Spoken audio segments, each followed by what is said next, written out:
Spoilers.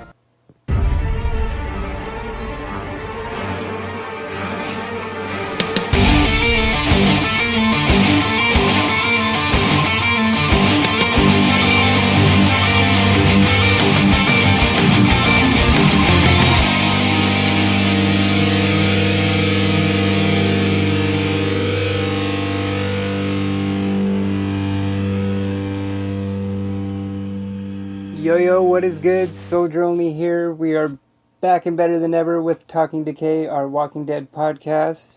This just in, future only. It's been a while, and we're back to the Talking Dead.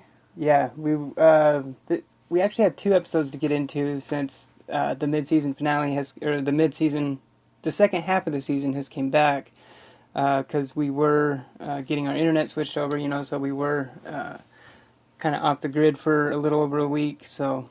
We were having technical difficulties in one way or another, but we overcame that obstacle. Yeah, yeah, we're back, so... first thing's getting into the...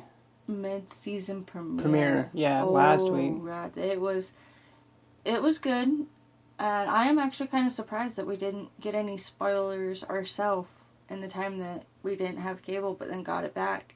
Yeah, because we didn't watch it the day it aired. Yeah, because we weren't able to watch it until about 4 days later, I think. Yeah, so we got 2 episodes to talk about in this one, and I like where things are going, but I'm still kind of nervous, like... Yeah, because the mid-season left off in a good moment. It was the group finally came back together.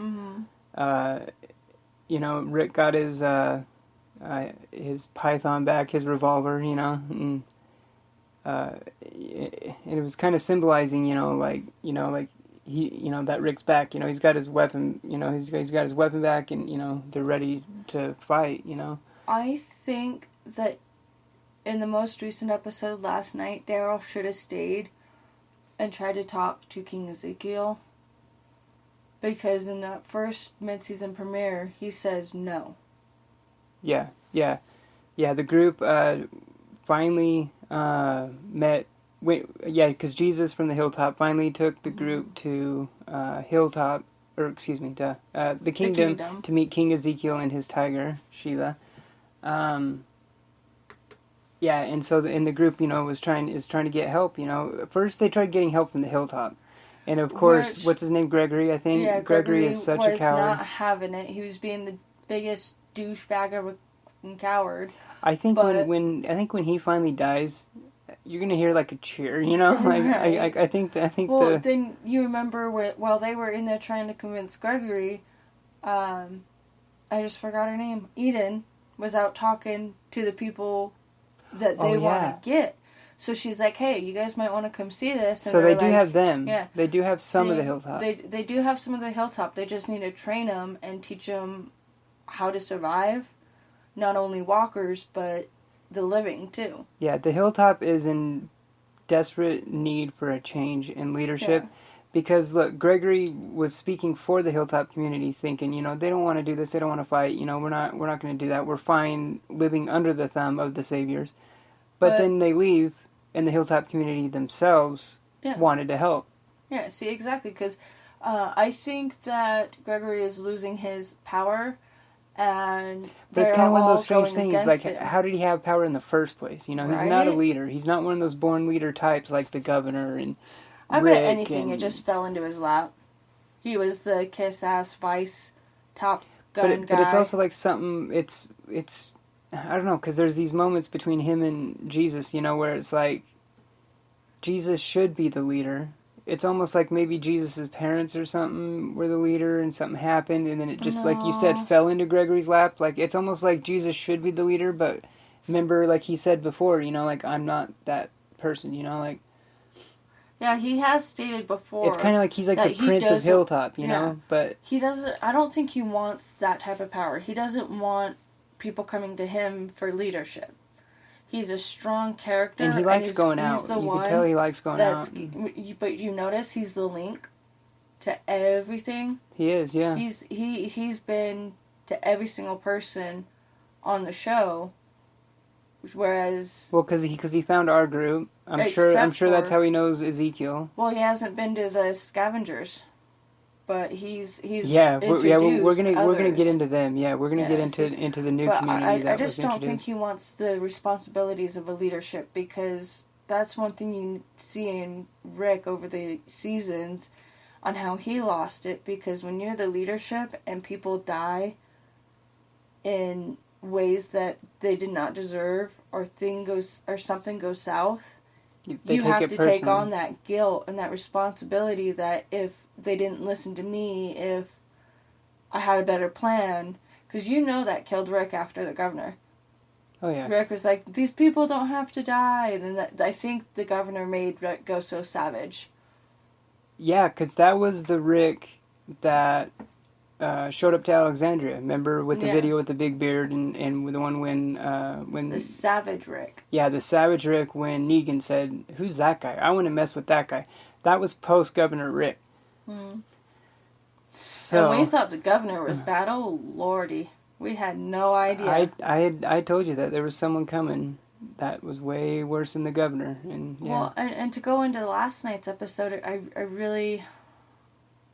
understand Daryl's point of not telling her, but well, real quick, we're gonna get there, but yeah. So what happened at the end of the first episode of the second half of the season, in the mid-season premiere? So the group went to the kingdom, asked for King Ezekiel's help. He said no as well. Which Rick ordered Daryl to stay behind and convince him. Remember, he said, "Talk to Ezekiel, like try and work it out." That's also when Morgan found out about Glenn and Abraham. Yeah, Morgan found out about it. He didn't tell Carol, and I think now that he knows Daryl didn't tell her, he's not going to tell her either. I don't know. I could see him not, but I can see him doing it. I think it just kind of depends. Because, so now getting into the second one, into last night's episode, there was finally the reunion between Daryl and Carol. Yes. And Daryl, so how Carol asked it, she's like, is everyone back home okay? Like, did the Saviors come back? And like you said, Daryl lied to her and said everyone's fine. But, like Norman Reedus said in The Talking Dead, that she needed to hear that. And like it dawned on me, like, remember how she asked it, she's like, is everyone fine? Like crying, she kept asking, like, please tell me everyone's fine, like. She would have lost it. And I agree with Daryl. I would have done the same thing he did. It wasn't the time. She's not in the right headspace to hear that. You also got to now think of her point of view when she finds out the truth. Exactly. She's going to feel so betrayed. It's like my favorite quote of all time. The bitterest truth is better than the sweetest lie. It's so true, but it's a really tough situation, because if he does tell her, like Morgan said, she would be here right now. She would be ready to raise hell. We would see that old savage Carol again that we saw. But is that not what they need right now? When they don't do need have that. Numbers? Yes, they do need it, but at the same time, she's so, like, kind of mentally fragile right now. It's too, like, would we even get that Carol, It's like, it's really hard to say. To an extent, yeah, we would, but it would also be kind of a different one. Because she obviously is a different Carol than the one that we saw in Terminus. That season premiere when she saved the group from Terminus, yeah. That's true. I don't know, it's a tough situation, but I honestly would think that maybe Morgan would tell her when she's ready, because I'm sure he understands why Daryl didn't, and I think he would have Daryl backed up, have it come find out that he lied to her.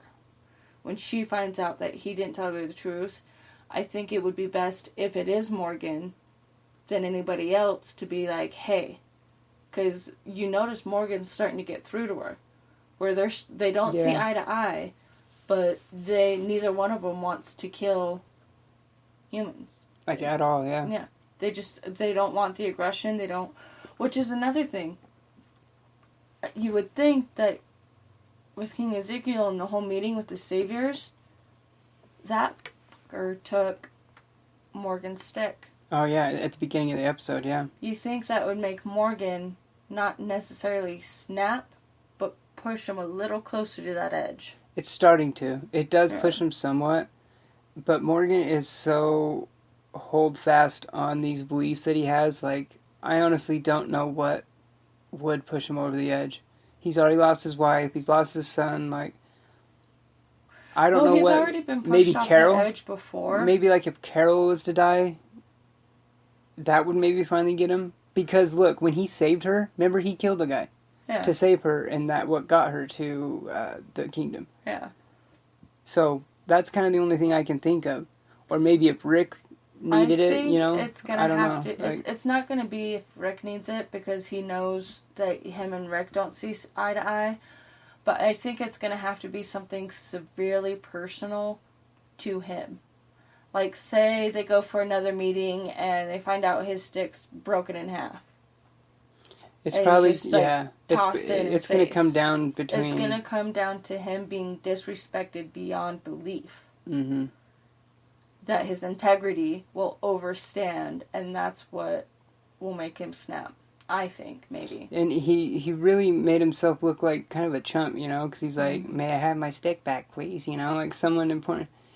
I mean, you just can't be like that in a world like that. If it wasn't for King Ezekiel, well, I think he still would have been that way, but... Yeah, he would have. I think he would have gotten it back before they left, if it wasn't for King Ezekiel just saying, be on with it and go, carry on. He might have been able to, yeah. Yeah. It's weird that group that King Ezekiel meets, Gavin and them, like, we've never really seen them at, like, Negan's headquarters, you know what I mean? Like, that's true, because you... I mean, I know that the whole perception and what they portray is that the Saviors are this massive group. Yeah. And they have all these outposts and everything. So it's quite possible that Gavin, that group of the Saviors, doesn't even live at Negan's compound, you know? I'm just really interested to see where this is going to go and where it's all going to play out, because I can't think of his name right now, but his plan to set up Carol... Richard, that was not a good plan. That's one thing they all need to realize is now that Rick and Michonne are on the same page, everybody else needs to get on the same page, because we've seen it before when they're not on the same page, and it makes things worse than they were before. Yeah, we have to talk about that from the first episode of the mid-season premiere. That Rick and Michonne kill with the 2 cars and the wire cross. Oh, yeah. I had so much anxiety. I was like, oh my god. And then just the way they both hotwire the cars in just enough time, they do that look, and it's like, let's go. Yeah, they both had to hotwire the cars, too. Yeah, that makes it pretty intense. That sets a record. Absolute record for most zombies killed at once. Oh, yeah. That's like a crate hit times 300. It's even more perfect that Rosita had the, what's-her-name, leave the other bar because she didn't like how it looked, because they took all the other dynamite. That had she not left that one, it wouldn't have exploded into the big because that was obviously unstable. Like, you saw how easy it blew up when they were driving off. And that's why she didn't want to keep it. She's like, I don't like the way it looks. I don't like the look of that one. Yeah, that's exactly what she said. Yeah. Oh, God, I could not believe how fast and quick they are. Oh, and... What? What's her name? Tara? Tara, yeah. Tara, you can tell us where not to go, right? She fiddled with that bracelet. She's like, sure. So, I know that we haven't seen the last of that group. The woman, the Riverside, isn't that what they call it? The Riverside group, I think? I think so, yeah. But with the Riverside, they killed all the men. It's all women, yeah. But those women, as we can see, they can take care of themselves. They're pretty savage. But I know we haven't seen the last of that group, obviously. I just don't know if they're gonna if our group finds that group through Tara. I don't want her to really betray that friendship she developed with that girl. I don't want her to betray that, but I think that's the same kind of boat scenario that sorry. No, it just dawned on me. Where the hell? Remember the dude she was with? Is it? We still haven't seen him. Yeah. What the hell happened to him? The black dude with the glasses and dreads. What the hell's his name? I can't remember his name right now. I don't know, but what I was saying is she's in the same boat that... So he's still out there. I forgot about that. But she's in the same boat about keeping them hidden that Daryl and Morgan are in with Carol about Abraham and Glenn.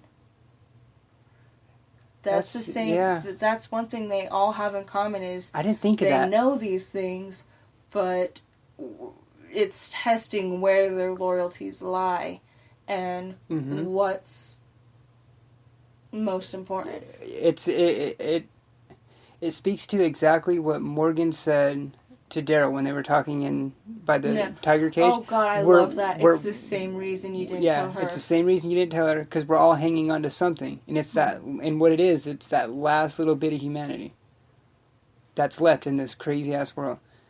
And that's probably why That's why Tara doesn't tell them that. That's why, exactly. Because this is the equivalent with Negan, Scavengers, Kingdom, Hilltop, Alexandria. This is like the equivalent of World War. They're about to go into battle. Yeah. And you're finding out that this apocalypse is so much bigger. Because in the beginning... You don't know how big it is. You don't know if it's countrywide, statewide. Where you're finding more...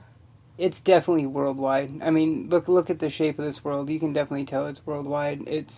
Timeline-wise, what are they? Are they about, 3 years in? Something like that? Timeline-wise? Even though there's 7 seasons, it's only been, I think, maybe about 4 years now, actually, I think is what it's in. I think it's about 4 years into the time. Carl was pretty young when it started. You'd think it would have been longer than that because of how much he's grown. I know, but that's also... Real life, reality. Yeah, they don't...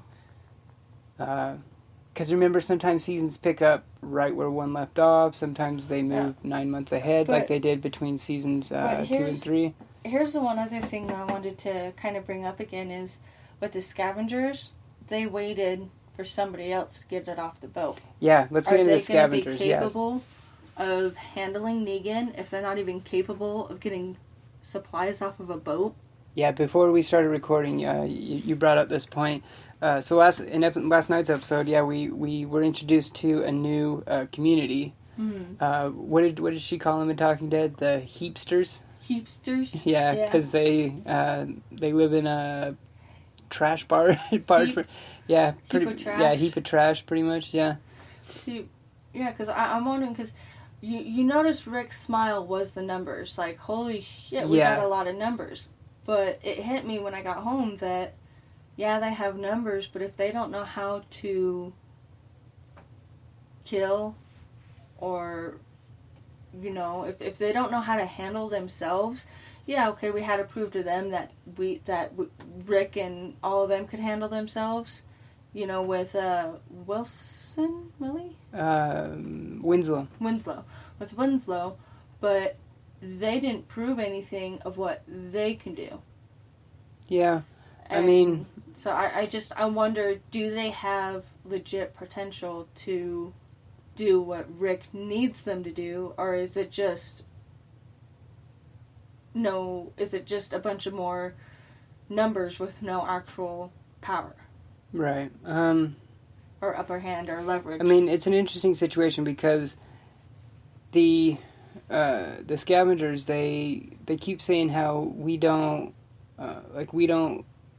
What was their exact word? I can't remember. We don't bother. We don't bother. Like yeah, we don't bother. We take and don't bother. Yeah, we take, so we don't bother. So they take stuff that's just kind of there. Not really. They don't really bother with other people. No, but they'll steal it from other people. If they come across other people, they take their lives. Who knows? What if all the people in her or makes them join them though? Yeah, I mean maybe they'd probably just join them. They don't really strike me as. I think they would kill if they had to, and I'm sure they have. So that's why I don't necessarily think that they're like bad fighters or anything. That's why when you brought this up before we started recording, that's why I said I think they could take care of themselves. Yeah, I'm not saying they're bad fighters. I'm just saying they're just not as experienced as our group. Yeah, are they going to be able to handle what Negan is? Because they haven't heard of Negan, and that's pretty I don't know. I think some of them had to have dealt with the Saviors. Yeah. The Saviors are such a big group, and they have so many people. The Saviors are everywhere. I'm pretty much anyone you run into that is not a Savior has had heard of it. Because look at Tara. Look how far away she is from Alexandria when she found the riverside. Mm-hmm. And it turned out that the riverside were all pretty much widows of victims of this saviors, so... And that's why they don't want to do anything. Yeah. And I think she knows that. You know what? I wonder if they play it out like this. Maybe Tara lets it slip to somebody in our group about Riverside. They go there, and they try and recruit them. Not necessarily attack them for their weapons, because I couldn't see our group doing that. I could see our group trying to recruit first. Even though Tara left, exactly. Even though Tara left on bad terms, they were going to kill Tara when she escaped. Yeah. But the thing is I could see it being more like a recruit thing. It would kind of be like how it was with the scavengers, a tense situation kind of proving type thing. But then, because the Riverside, they have a score to settle with the Saviors as well, so they have a really strong reason to fight. Because you look at people like the Hilltop and the Kingdom, two groups that our group has tried to recruit for help against the Saviors. One who neither of them have really lost a lot from the Saviors. You know what I mean? I mean, the Hilltop, they kind of had the walkers set on their group, but they didn't lose anything. Maggie and our group took care of it.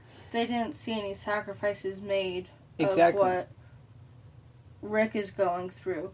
Because he already went savage. Our group has lost a lot, and Riverside group has lost a lot. So that's like a group that our group really, needs to talk to pretty much, I'm really liking this season. I'm glad that it's not as depressed as it was when we first... Little pig, let me in. It was just like, oh my god, I can't bear this. This is heartbreaking. This is not the Rick we know.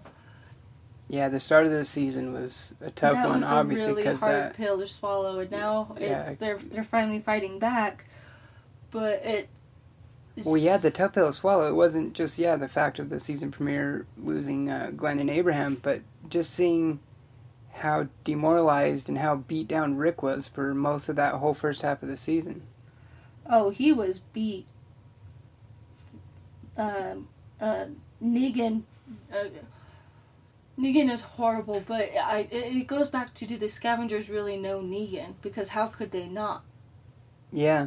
I mean, they didn't, in last night's episode, they didn't say anything about like knowing the Saviors, had any run-ins with them. Yeah. Exactly. So it like makes that, you wonder. Like, I think they would still be good, because obviously they know how to take things, but are they going to have are they going to have the skill to do what it takes to take Negan? And are they going to follow by the comics? Because I don't think anybody's going to kill Negan. I think in all of this, they're probably going to get him separated and try to strip him of his power. Yeah, I mean, as I've said before, I haven't, I don't really read the comics beyond, like, where we're at in the show. Mm-hmm. So I don't really want to ruin anything, but yeah, as far as I know, I think Negan is still alive in the comics and stuff. So, look at the draw that character's had already. I mean, obviously they're not going to be getting rid of him anytime soon, So I mean, he's an awesome antagonist. Yeah, he is. Villain. He's too good of a villain. Damn you, Jeffrey Dean Morgan, why do you gotta be so good? Oh, I know. When I heard he was gonna be Negan, yeah, that was just... And I think he took a lot away from Daryl. In the whole... To some, yeah. Not the whole, like... All the girls are obsessed with Daryl. Oh, Daryl. And now it's like, oh, hello, Negan. But, see, and that shows you the fan base's love for Daryl, because Daryl, pretty much got Glenn killed. Yeah, and I still If that was anyone else, there would be a lot of resentment. I still think they did that deliberately, the writers, to not necessarily knock down ratings to Daryl or anything, just because... Just kind of put the love for him in check. Because you know how... Yeah, exactly. Put the love for him in check, because... You know how many people it was going around that if they kill Daryl, I'm not watching it no more. And there's a severe risk of them losing a lot of viewings. I still think if Daryl was to die, there would be a pretty good sized viewership drop off. I still feel that if Carol dies, I'm going to be so sad. I know, she is such an awesome character. She has gotten through so much. So much. She lost her daughter. She used to get beat by her husband. She had to kill She lost Lily. her husband, too, technically. Yeah, even though he was a piece of crap. Look at the flowers, Lizzie. Oh, God, yeah. She had to shoot a 10-year-old in the back, pretty much. Like, she burnt Karen and David to try and save the prison from the infection spreading. Like, she's smart, pretty much, she doesn't or not know pretty where much, her but did morals save are. our group from Terminus. Like, without her, I think that's what she's trying to find, is her morality of where do I stand in killing people. Because she's killed people who didn't deserve to die. But like she said in last night's episode, it wasn't... I mean, remember when all that was happening? She was leaving and dealing with all that. We were all just kind of taking it. She just didn't want to kill humans anymore, you know? Like, she was dealing with that. Because remember, she was counting and writing... She was keeping track of how many humans she was killing. But like she said in last night's episode, I didn't think of it this way. Yeah, that was bothering her. But she also left because she was running away from the fact she didn't want to lose any more people. She just didn't want... She was in that frame of mind of, if I'm by myself, then I won't have all this pain and stuff from losing, you know? But you saw the reconnection that she had with Daryl, where it was just a relief. And that's another reason why Daryl didn't spring that on her. Because, you know, and it worked out perfect that King Ezekiel had just been in the front door, and she's like, I thought you were going to leave me alone, and you tripped the wire this far ago, and you got to work on your sneakiness, this, and that, and then they leave. And she gets back down on the couch to read her book, and there's a knock on the door, and she's just getting ready to tell that person off, like, leave me alone.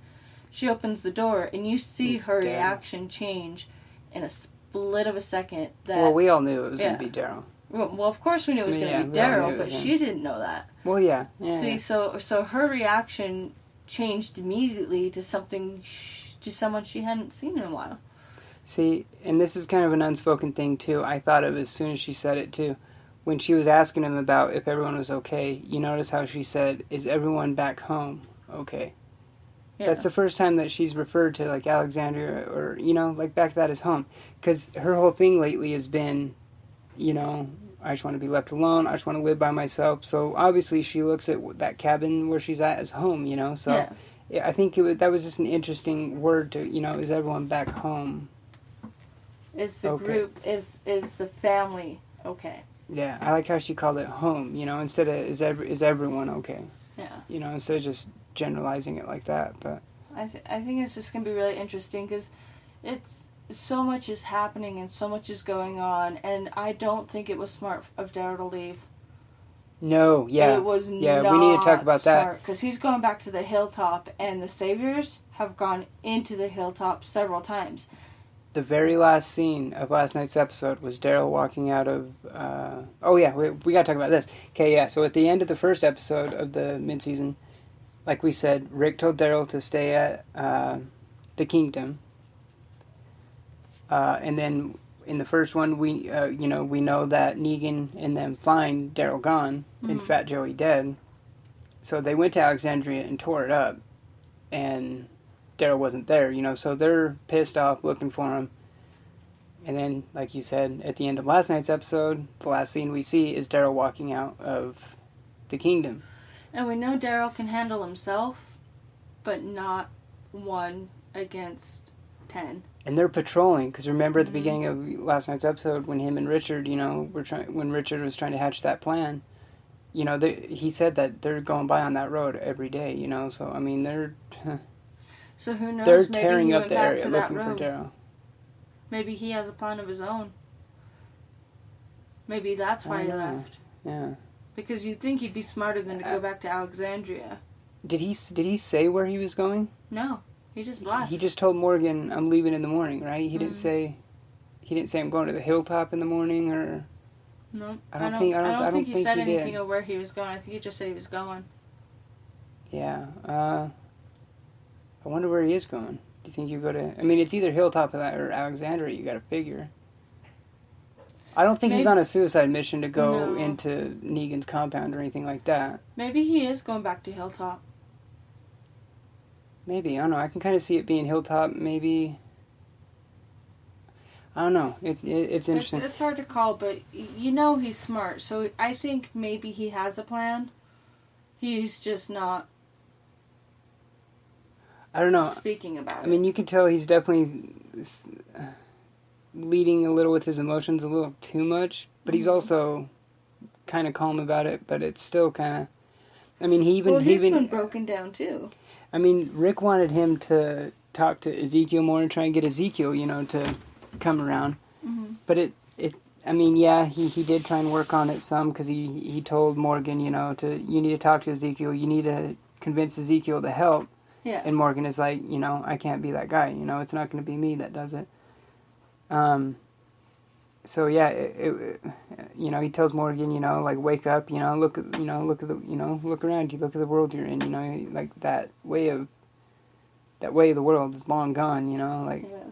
And that's what Carol needs to realize. Carol needs to realize, see, it's getting to the point where Morgan and Carol are on the same side of things. Like think of a line. Mm-hmm. A line of a subject. And one's at one end, the other's at the other. They're coming closer to the middle where they need to both find their moral. We can't let people like that lead.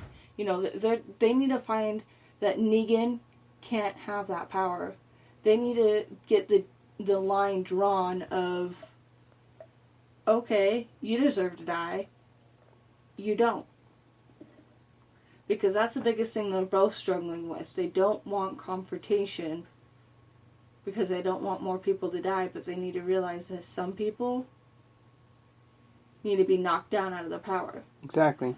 Because, what if instead of them planning to try and kill Negan or go after Negan and the Saviors, what if they tried to do, like sneak in the back door and just break down what Negan has built? Take away Negan's power without killing him. Well, remember, actually Morgan said something about this when, I think it was when the group was talking to, when Rick and them were at Kingdom talking to Ezekiel, because remember, he's like, do we have to kill them all? Maybe if we took just Negan. Yeah. Remember, he said something like that, maybe if it's just Negan. Because, one of Morgan's big things is, yeah, maybe people have done bad things, but that doesn't mean that they're always going to be that way, because he said that, like, I've changed, you've changed, that, all this, people can change and all this. But he's never really said, like, Negan, like, I mean, he knows Negan is too savage to live, like, he's too dangerous, there's no way, there's no coming back from that and everything he's done. So that's why I think he said that. He's like, what if we just took Negan? Has Morgan actually seen Negan, though? Okay, so he wasn't there. I don't think Morgan's actually seen Negan. He's heard of Negan. Okay, so he wasn't there for Glenn and Abraham. He's definitely seen Saviors because. Yeah. I mean, he fought the wolves in Alexandria. He fought some of the Saviors. Whatever happened to the wolves? Did they just die off? I think. Or did they? Or did they take care of them when in that? That big fight at Alexandria, remember, with the tanker? Was that all the wolves? I thought there was going to be more coming of the wolves, but I guess it was just. No, I don't think the wolves was really that big of a group. I think it was just kind of a, just a normal kind of sized group that you were seeing before the Saviors, because the Saviors is this freaking army. They were trying to turn into the Saviors, but they did do good. Yeah, that's like one thing I'm liking about the show right now too. Is all these different communities and how they play off, Because remember when in seasons like 3 and 4 and stuff, it was just the prison against Woodbury. Mm. That's it. We didn't really know, about all these other communities and stuff. Now we have our group. You got Hilltop, Kingdom, Saviors, Scavengers, and there's so much diversity in opinion of in each what community. To do and how to go and how things go in each community. Yeah. And I mean, you got Hilltop that's ran by a dumbass, you Gregory. need all the outside communities to be on the same page. Yeah. And that's what Rick's trying to do. But what's going to happen if the Scavengers help Rick and them, and what's going to happen if they do take care of Negan? Are the Scavengers going to take everything they got and then kill them or own them, and then be remember like, oh, well, now that you don't belong to Negan, you belong to me now. We helped you, so pay us back. You owe us a debt. Yeah, and the leader of the scavengers, her name is Jadis. And remember, Rick and Jadis, we were talking about that. You know, they made a deal over once this is over, who gets what. And she was trying to get half. He said a third. And they had that nice little... I can see her turning, though, once it's done. If it's done, you now belong to me. I can see a bad part of her, yeah. I mean, I can see her being... That's why I say I think they'll be all right. I mean, they're not as savage as the Saviors, obviously. I don't know how I feel about the Scavengers. They seem like a one lead follow. Like, I don't know. I haven't seen enough of the Scavengers to judge, so I really can't judge them by that last episode. But it's yeah, the jury's still out on them for me too. I don't know. Do they have potential? Are they all just victims themselves that got robbed and she now owns them and she's just building her own army? Like, what gives her power? Why do they follow her? Because you know damn well why everybody follows Negan. And you know why everybody follows King Ezekiel. It's the whole fear and all that. Yeah, he has a lion nonetheless. So. And Ezekiel said, like, he didn't really ask me. He came up, he does this whole kingdom thing for them, Yeah. Which I love when Carol met King Ezekiel, how it was right off the bat, my front, this is why, and this is how I got here. I don't know what's going on in the most wonderful way. Yeah. But I love the way that he put it is, now that I'm here, I have to keep up this front that he's put on. Well, it's smart because, like you said, they need something to believe in, to keep going and all this, So, I mean, it works. If it works, then keep going. But exactly. Yeah, I mean, like with the Scavengers, though, yeah, it's interesting because it's like you were saying, I mean, that's a huge group. Like you said, numbers, it's like where they come from, like what makes her the leader. I mean, Rick, he was kind of just put in that spot. He didn't ask for it. He didn't, I mean, yeah, he was a cop. Because remember when he first came across this group, remember, on the outskirts of Atlanta in the first season, he was still wearing a sheriff uniform. He was still hanging on to the fact he was a cop. You notice since day one, he's always been the type to lead. As soon as he met the group, he started controlling. Well, he fit. I mean, but remember, because Shane was there, and Shane was easily the leader. Yeah. And him and Shane were partners, so obviously it just reverts back Shane to those old ways. And Shane told his wife that he was dead when he wasn't, and who knows if Judith is really even his. You know what's interesting, though, going back to that? I don't think Shane told her he was dead, just to, get with her and all this. I think he legitimately thought Rick was dead. I don't think he just told her that. I don't think he thought he was dead. I think he just... I really think he did. Didn't have hope. Because when they're in the CDC and he's talking to Lori, God, we're going far back here. He says something, he explains it to her, he's like, because remember there's that flashback of when the hospital fell, when he was there. Yeah. And he literally had to barricade Rick's room, and he told Lori, how bad the hospital was. He explains why he just assumed he was dead. And I really think he thought Rick was dead. I don't think he was doing that to get to Lori. I think it's a little more that he didn't have hope. Who knows how long he had already been in But I also do think he always had a thing for her, and he saw a perfect opportunity. You know what I mean? So, I think there was always this thing that he had for her, but I also think he legitimately thought Rick was dead. I think Rich, or whatever his name is, needs to slow his horses and get on the same page. Can you imagine if... But going to Richard's whole plan, like I said last night, is I can see how he can come up with that plan, because that is something that is something that would sway Ezekiel's idea. Richard needs to leave and go be with Rick, travel with Rick, and he does, because he'd be good with Rick, because he's like a gun, he's like a Daryl type, like a hired gun, he's a good fighter. He'd be really good with Rick, and Michonne. All of them. Oh, yeah. And he always wants to fight, too. And I think that they would be able to keep his common ground of what they need to do and how... Not necessarily what they need to do, because they all know what they need to do, but how to do it. Because that's one thing he hasn't had that Rick has. This isn't the first time Rick's had to take over somebody.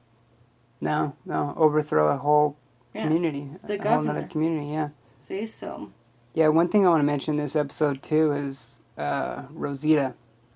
Oh, yeah. I was going to say, she's going into a cold-hearted... She's going into that bad area when you're too emotional and you do dumb stuff It's and you not get that yourself she's too or people emotional. killed. It's that she's trying to ignore her feelings. She's holding that against she's holding a grudge. She's putting herself in the corner and she's saying, if I don't get it my way, I'm going to do it my way anyways. Yeah, but she's definitely in that mind frame that's just dangerous, you know, like... Yeah. You know, the stupidity seeps in more than it should. And, see, she's in the same mind frame that Richard is in. Yeah. They both want to fight, but are too impatient to plan accordingly. Exactly, and that's what I'm too saying. Sporadic and right that's now. You dangerous. Can't be sporadic with Negan. No. You cannot. And Jesus knows that. Yeah, because Negan is so... what's the word I'm thinking of? He's so smart, you know, and like... Yeah, you know, I mean, he's... I'm trying to... I can't think of the word right now. I'm really fumbling for the word right now, but... He's so cerebral. That's what I'm thinking of. He's so cerebral and smart and like in a mind screwing kind of way, you know, that you know, so you have to be organized, you have to have a plan, you have to have numbers, like you can't go all kamikaze against someone like Negan. I mean, even the governor was pretty methodical in a, you know, planner and stuff like that, but you know, it'd be interesting to, like, in, you know, in a, you know, just kind of a nerd out moment. Think of, like, a battle like this between Governor and Negan. Think of those two groups going against each other. That's a TV show right there. That would be interesting, because could you... I think Negan would have taken over the Governor. I think Negan... Won. Yeah, I mean, yeah, obviously you would want to jump to that just because of the numbers of the Saviors too, but I'm not putting that really into consideration. I'm just looking more at just the leaders. Savage. Yeah. I think Negan would take out the Governor as well. Not just because of the numbers, but... But Lucille and the Governor lost an eye. The Governor was a little bit of a coward. You notice that? He had his moments. Yeah. See, and Negan's just like... boss. Yeah, and the Governor was like, okay, yeah, this is the difference between the Governor and Negan. Negan is up front and right in your face, I'm this big of a, you know, crazy, you know, like, I'm this savage, you know, like, he'll do it right in front of you, where the Governor was kind of more subliminal and, you know, back of your mind and plant these seeds that I'm the best person you've ever come across. Yeah, because remember what he did to Andrea, you know? But behind closed doors, I'm going to kill you. Yeah, he had Andrea convinced he was this good guy, you know, like didn't want the leadership and all this. Good guy persona, and that's what made him a coward. That's what made him. And this is what it is. Negan's a psychopath. The Governor was a sociopath. Exactly. And that's the textbook differences of those two. And what a world to be a psychopath in. You're not getting locked up for killing people. You're doing what you want. Actually, you want to go to the prison because that's kind of the best fortified places to go, you know? Like, I mean... I would rather be at Alexandria. Like, if I had to choose out of all the places they've been at, I'd go with either Alexandria... Actually, no, I'd want to go live with King Ezekiel. That's where I'd want to be. I wouldn't want to be with the Saviors. I wouldn't want to be with the Scavengers. I wouldn't want to be at the Hilltop. I wouldn't want to be at Alexandria with no food. Well, but King Ezekiel, think of Alexandria when they were at their prime, though, before the Saviors. They weren't at their prime for very long. No. But we've gone over a lot of... We're pretty much gonna wrap up this episode here in a second. Yeah, we went back a ways too, back to season 1 with at the CDC. Yeah, you got to get that backstory in there because that's what, like I was saying. I'm really stoked for the rest of the season to see what happens. It's definitely getting crazy. It's going to get good. Thanks for listening to this. If you're watching on YouTube, make sure you hit that thumbs up button if you like the video. Sub to the channel for more content. Leave any comments if you have any questions of what you think our outlook is on something, or feedback. And leave your comments down below. Just what you guys think about the show and the episodes we talk about and stuff like that. And you can follow us on Twitter at SportsNerd48. Keep up to date with everything on the channel, and we will see you next Monday. Have a good one. On Talking Decay. Deuces.